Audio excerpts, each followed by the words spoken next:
നാളുകളായി അഥവാ ലോക്സഭാ തെരഞ്ഞെടുപ്പുമായി ബന്ധപ്പെട്ട് വലിയ തോതിൽ വടകരയിലും മറ്റും പ്രചരിച്ചിരുന്ന ഒരു വലിയ വിഷയമായിരുന്നു കാഫിർ സ്ക്രീൻഷോട്ട് എന്ന് പറയുന്ന സംഭവം.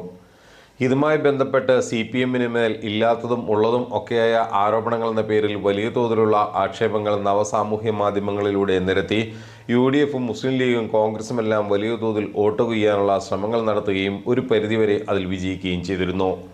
ഇപ്പോഴത്തെ ഈ കാഫിർ സ്ക്രീൻഷോട്ട് സംഭവത്തിൽ CPM തന്നെ പരസ്യമായി രംഗത്ത് വരികയും സംഭവത്തിൽ കുറ്റവാളികളായാൽ ഉത്തരവാദികളായവരെ കൃത്യമായി പിടികൂടണമെന്ന ആവശ്യവുമായി സംസ്ഥാന സെക്രട്ടറി അടക്കം നേരിട്ട് വാർത്താസമ്മേളനങ്ങൾ നടത്തിയവരുടെ രംഗത്ത് വന്നിരിക്കുന്ന സാഹചര്യമാണ് ഉള്ളത്.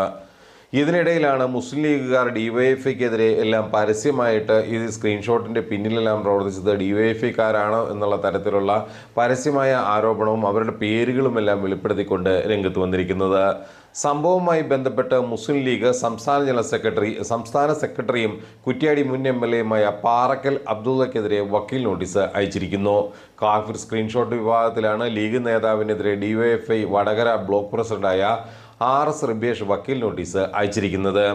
എന്തും ഏതും എതിലെയും വരുന്നതെല്ലാം DYFIയുടെ മേൽ കെട്ടിവെക്കാനും അല്ലെങ്കിൽ ഇടതുപക്ഷത്തിൻ്റെ മേൽ കെട്ടിവെക്കാനുമുള്ള മുസ്ലിം ലീഗ് UDF നേതാക്കളുടെ ഇത്തരം നീക്കത്തിനെതിരെയാണ് വലിയ തോതിലുള്ള വിമർശനം ഉയർന്ന പശ്ചാത്തലത്തിലാണ് ഇത്തരത്തിൽ DYFI ഇത്തരം ഒരു നടപടിയുമായി മുന്നോട്ട് പോയിരിക്കുന്നത്. കാഫിർ സ്ക്രീൻഷോട്ട് പ്രചരിപ്പിച്ചത് റിബേഷാണെന്ന തരത്തിൽ പാറക്കൽ അബ്ദുള്ള നവ മാധ്യമങ്ങളിൽ പ്രചാരണം നടത്തിയിരുന്നു. അതോടൊപ്പം തന്നെ ഇദ്ദേഹം IUML സംസ്ഥാന സെക്രട്ടറി എന്ന വിലാസത്തിലാണ് ഫേസ്ബുക്കിലെ പ്രൊഫൈൽ ID ക്രിയേറ്റ് ചെയ്തിരിക്കുന്നത്. കാഫിർ കേസ് വ്യാജ സ്ക്രീൻഷോട്ട് നിർമ്മിച്ചതും പ്രചരിപ്പിച്ചതും ഇടത് വാട്സപ്പ് ഗ്രൂപ്പുകൾ എന്ന തലക്കെട്ടിൽ എഴുതിയ കുറിപ്പിൽ റിബേഷാണ് റെഡ് എൻകൗണ്ടേഴ്സ് വാട്സപ്പ് ഗ്രൂപ്പിൽ സ്ക്രീൻഷോട്ട് അയച്ചത് എന്ന് സൂചിപ്പിച്ചിരുന്നു. ഇതിനെതിരെയാണ് റിബേഷിന് വേണ്ടി അഡ്വക്കേറ്റ് KM രാംദാസ് ഇപ്പോൾ വക്കീൽ നോട്ടീസ് അയച്ചിരിക്കുന്നത്. അതായത് ഒരു സംഭവവുമായി ബന്ധപ്പെട്ടുള്ള പോലീസ് അന്വേഷണവും മറ്റു കാര്യങ്ങളുമെല്ലാം വലിയ തോതിൽ മുന്നോട്ട് പോകുന്നതിനിടെ ഇല്ലാത്ത ആരോപണങ്ങൾ വലിയ തോതിൽ പ്രചരിപ്പിക്കുന്ന ലീഗ് നേതാക്കളും അതുപോലെ തന്നെ UDF നേതാക്കളും വളരെ മുന്നിലാണ്. ഈ ഘട്ടത്തിലാണ് ഇത്തരമൊരു നടപടിയുമായി DYFI കൃത്യമായ നിലപാടുകളുമായി മുന്നോട്ട് പോയിരിക്കുന്നത്. ഈ കാര്യവുമായി യാതൊരുവിധ ബന്ധവുമില്ലാത്ത ആളാണ് റിബേഷ് എന്ന് നോട്ടീസിൽ പറയുന്നു. എന്നാൽ പ്രസ്തുത പോസ്റ്റർ വായിക്കുന്ന ആളുകളിൽ സമൂഹത്തിൽ മതസ്പർദ്ധ വളർത്തുന്ന വ്യക്തിയാണ് റിബേഷ് എന്ന തോന്നലുണ്ടാക്കുന്നു എന്ന പ്രചാരണം കേസന്വേഷണം നടന്ന ഏജൻസികളെയും പോലീസിനെയും കേരള ഹൈക്കോടതിയും തെറ്റിദ്ധരിപ്പിക്കുന്നതാണ്. ഈ അടിസ്ഥാനരഹിതവും വ്യാജവും നീചവുമായി അപകീർത്തിപ്പെടുത്തി വ്യക്തിഹത്യ നടത്തുക എന്നാണ് വക്കീൽ നോട്ടീസിലൂടെ പറയുന്നത്.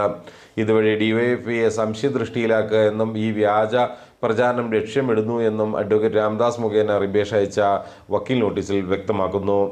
ഇവിടെ നമ്മൾ മനസ്സിലാക്കേണ്ടത് ഏത് സംഭവമാണെങ്കിലും കുറ്റവാളികൾ പിടിക്കപ്പെടുക തന്നെ ചെയ്യണം. പക്ഷേ ഇപ്പോൾ നടക്കുന്നത് എന്താണ്? വലിയ തോതിൽ കാടടച്ച് വെടിവെച്ചുകൊണ്ട് എല്ലാ CPM-ൻ്റെ തലയിൽ കെട്ടിവെക്കാനുള്ള വലിയ തോതിലുള്ള നീക്കങ്ങളാണ് ഇപ്പോൾ നടത്തി വരുന്നത്. ഏതായാലും വരും ദിവസങ്ങളിൽ കാഫിർ സ്ക്രീൻഷോട്ട് വിഷയത്തിൽ ശക്തമായ നടപടികളിലേക്ക് കാര്യങ്ങളിലേക്ക് നീങ്ങുമ്പോൾ പല UDF നേതാക്കളും പ്രതിപട്ടികയിലേക്ക് വരുമെന്ന് തന്നെയാണ് കണ്ണൂരിൽ നിന്നും വടകരയിൽ നിന്നുമുള്ള രാഷ്ട്രീയ നിരീക്ഷകർ തന്നെ പറയുന്നത്.